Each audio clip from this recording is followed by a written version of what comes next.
Jésus est en vie. Le livre de la Genèse chapitre 19.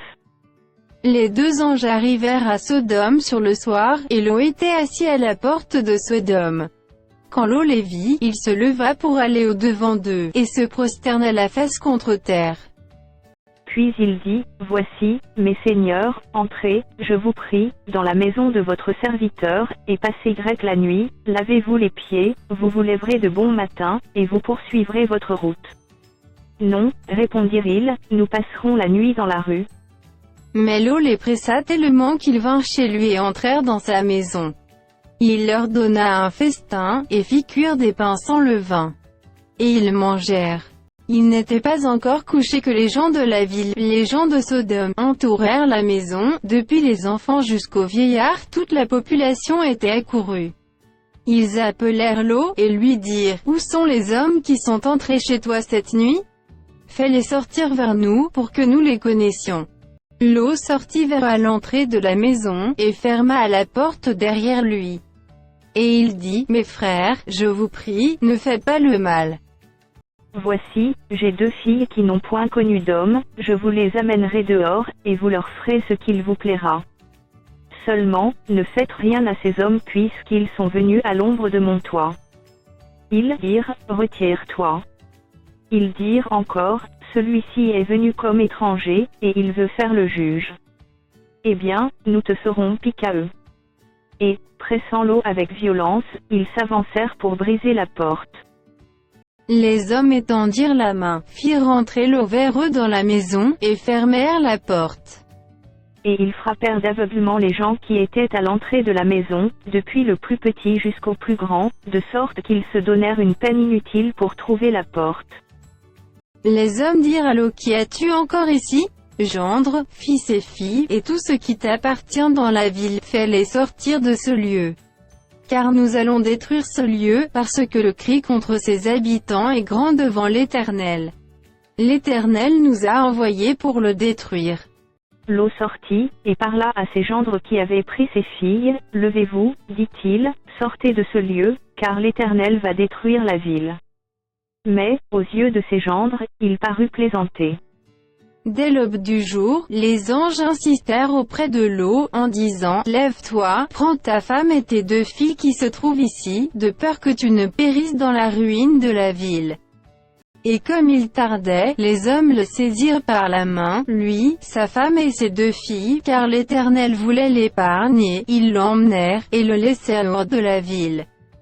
Après les avoir fait sortir, l'un d'eux dit, Sauve-toi, pour ta vie, ne regarde pas derrière toi, et ne t'arrête pas dans toute la plaine, sauve-toi vers la montagne, de peur que tu ne périsses.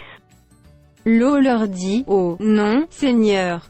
Voici, j'ai trouvé grâce à tes yeux, et tu as montré la grandeur de ta miséricorde à mon égard, en me conservant la vie, mais je ne puis me sauver à la montagne, avant que le désastre m'atteigne, et je périrai.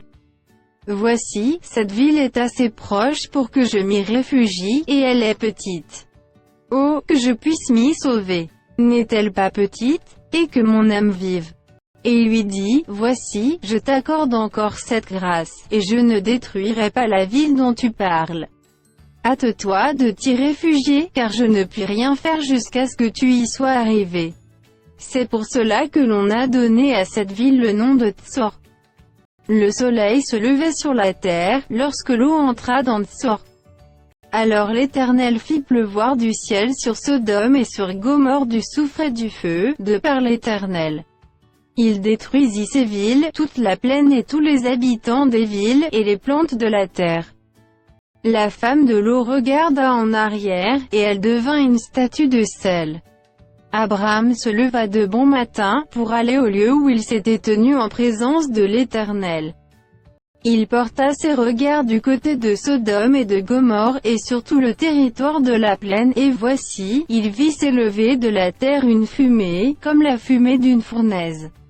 Lorsque Dieu détruisit les villes de la plaine, il se souvint d'Abraham, et il fit échapper Lot du milieu du désastre, par lequel il bouleversa les villes où Lot avait établi sa demeure.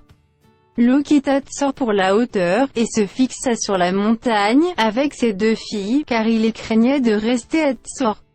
Il habita dans une caverne, lui et ses 2 filles. L'aîné dit à la plus jeune, « Notre père est vieux, et il n'y a point d'homme dans la contrée, pour venir vers nous, selon l'usage de tous les pays.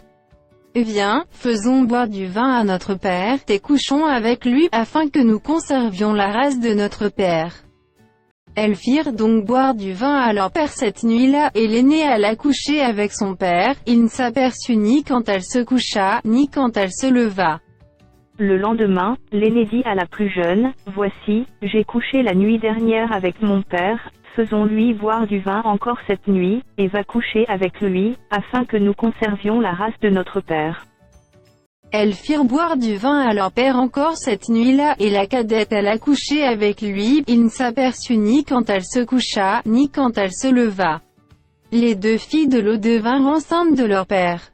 L'aînée enfanta un fils qu'elle appela du nom de Moab, c'est le père des Moabites, jusqu'à ce jour. La plus jeune enfanta aussi un fils, qu'elle appela du nom de Ben-Ami, c'est le père des Ammonites, jusqu'à ce jour.